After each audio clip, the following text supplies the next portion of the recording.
the vocabularies and the concept map feature. So we have all the major vocabularies. If you see here, we have all, I think, 16 vocabularies. So you will get all the standardized vocabulary that are widely acceptable. So we have feature which is concept mapping. So like a single medical code from a source system may be mapped to one or more codes across multiple target system. And so like it's like a curated concept maps, and it shows exact match from the source system to the target system, and the relationship between the different coding systems. So it's like a pre-built dictionary, and it's maintained by us.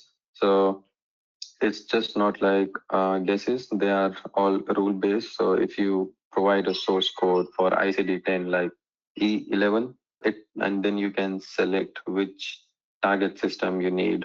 So by default, it will search through all the target systems. So if you want to filter them out, you can also choose the target system.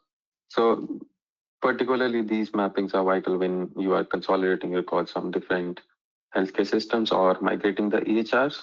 So it depends on the user's use case.